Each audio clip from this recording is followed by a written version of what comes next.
pessoas que estão nos assistindo, como é que pode uma empresa que está dando lucro, e às vezes não é um lucro pequeno, é um bom lucro, decretar falência, quebrar? Essa pergunta. Será que a gente tem algum exemplo por aí? Alguma coisa assim? Bom, exemplos... Conhecido? Exemplos, obviamente que tem, né? Mas assim, não dá para você cravar o motivo assim, foi isso que fez uma empresa vir à falência, né? Na verdade, o que acontece é o seguinte, primeira coisa é desmistificar o conceito de lucro e falência, né? Vamos dizer assim, né? Porque, por exemplo, as empresas em geral, elas buscam ter lucro, né? Pelo menos é o que Exato. A maioria dos empresários declara que é o que eles querem, né? Eu tô aqui para ter lucro, pô. Eu tô aqui, eu quero ter o maior lucro possível. Mas o que acontece? Nem sempre você ter lucro significa que você tem dinheiro em caixa para pagar as contas, sabe? E aí é que vem a lógica do lucro. O lucro é a diferença entre o valor que você vende os produtos e menos os custos e despesas associados à venda daquele produto. Mas às vezes você vende e o dinheiro ainda não veio para o caixa. E aí muitas vezes você pode ter insuficiência de caixa para pagar as contas. Então a falência é a falta de dinheiro em caixa. Então o que é que ocorre? Eu posso ter lucro, significando dizer que eu vendi por um valor superior aos meus custos e despesas, mas como esse recurso ainda não veio para o meu caixa, eu tenho obrigações a pagar que pode gerar um descasamento de fluxo de caixa. Eu sei que talvez eu não quero ser um tanto técnico aqui demais, né? Porque, né, de certa forma, a gente traz alguns conceitos aí da literatura, né, de finanças, que vai explicar a diferença entre situação econômica e financeira, né, a diferença entre regime de caixa e competência, que é um pouco técnico demais, mas o que a gente também pode dizer é o seguinte, é que, por exemplo, eu vou dar um exemplo mais simples aqui para todo mundo entender. Ótimo. Tá? Imagina que você compra um caminhão para fazer entregas. Tá? Imagina, fazer fretes. Muito bem. E aí, digamos que você fez uma viagem daqui para Salvador, né? Levou uma carga daqui para Salvador e cobrou, eu vou chutar aqui valores que eu não faço a menor ideia de quanto é um frete daqui para Salvador. Mas digamos que você cobrou R$5.000, tá? Muito bem. R$5.000 você cobrou por essa viagem. E digamos que você gastou, com tudo, você gastou R$3.500. Muito bem. Entre combustível, a despesa, a alimentação do motorista, enfim, né? Vou até colocar aqui uma parte do desgaste do caminhão, só para a coisa ficar um pouco mais completinha. Sobrou R$1.500. Pô, bacana. R$1.500 corresponde a 30% dos 5.000 que você cobrou. Então você teve uma margem de lucro de 30%, de uma forma aqui simples. Pô, bacana, né? Poxa, 30% de lucro, vamos lá, quem é que não quer, né? Show de bola, né? Só que tem um detalhe. O detalhe é o seguinte. Primeiro, o valor desse frete que você cobrou, você não necessariamente recebeu ainda e você já tem que pagar os 3.500. Fora isso, o que acontece é o seguinte. Por mais que você tenha feito uma viagem que te deu um lucro de 30%, esse lucro de 30% ele não te gera uma rentabilidade suficiente que te permita, por exemplo, remunerar adequadamente o teu capital. Por quê? Porque digamos que esse caminhão te custou R$500.000. Então, se você pegar R$1.500 e comparar com os 500.000, que foi o valor do investimento, a gente está falando de 0,3%, mais ou menos isso, Nossa. né, de rentabilidade sobre o capital investido. Então, você vê que um lucro de 30%, porque foi 30%, sobre os 5.000 que foi o faturamento, representa apenas 0,3% de rentabilidade sobre os 500.000 que você teve do caminhão.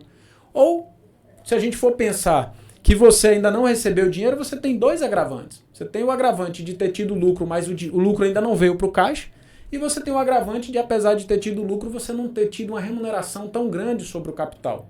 Então, é isso que faz, por exemplo, algumas pessoas se apegam ao preço de algumas coisas. Eu não posso vender esse copo aqui, essa taça, por menos de R$10, porque senão eu tomo prejuízo.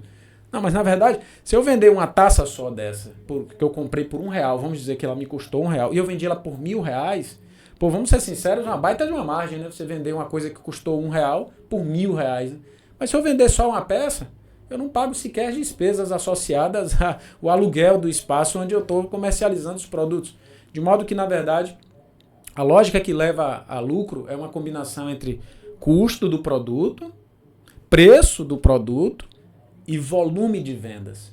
É um tripé de elementos que você tem que levar em consideração para você ter um retorno satisfatório. Então, essa é uma questão que traz aí um desafio, né?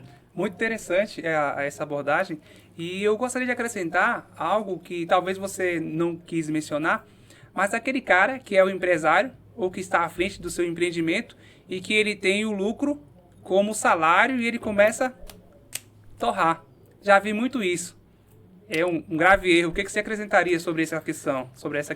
Na verdade, o que acontece é o seguinte. Bom, quando você inicia um negócio, a empresa, a gente sempre costuma dizer assim, a empresa ela é uma devedora. Porque observe, a empresa ela não existe, né? Então você decide montar a empresa.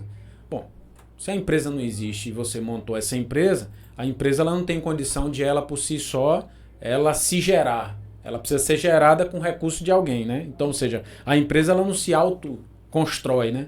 Através de recursos que vêm do além, né? Ou seja, é um Big Bang, né? Que gerou a empresa, né? Não rola isso, né? Então, o que é que ocorre? A empresa ela nasce devedora. E ela deve a quem?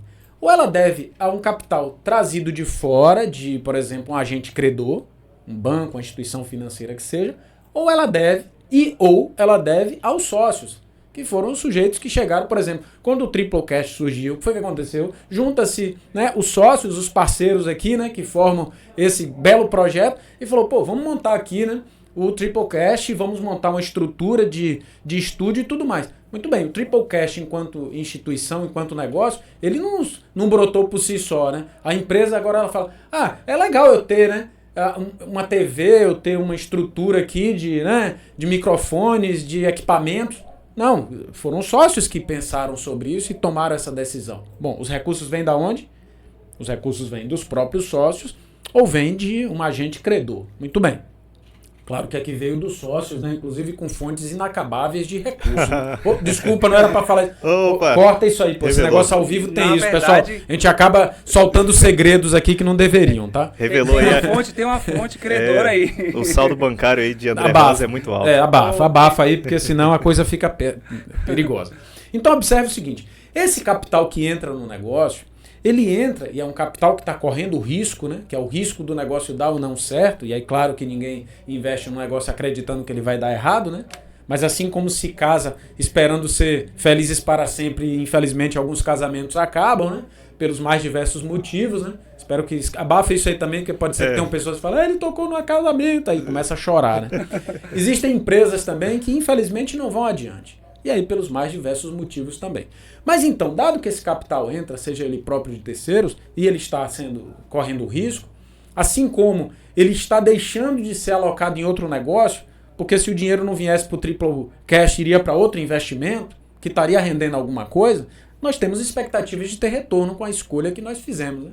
E aí o empresário ele confunde a remuneração sobre o capital que ele investiu, achando que tudo que entra na empresa é bolso, é dele. Então essa é a confusão que existe. Então, por exemplo, se a gente monta uma empresa e você colocou o seu capital, é justo que você exija, vamos usar esse termo, exija, inclusive essa palavra é adequada para se usar, né? Há uma exigência de retorno sobre o investimento que foi feito no negócio, é natural que você exija, mas você não pode confundir o que é da empresa com o que é seu. Então, essa remuneração sobre o capital investido pode ser feito, mas você tem que fazer isso com coerência. Na verdade, existem 3 formas de você tirar dinheiro da empresa. Um se você trabalha na empresa, aí é o Prolabore. Prolabore é o salário que você recebe por trabalhar na empresa sendo dono. Então, ao invés de ser chamado de salário, é chamado de Prolabore. Mas eu já vi empresário que não trabalha na empresa e quer receber Prolabore. É uma insensatez.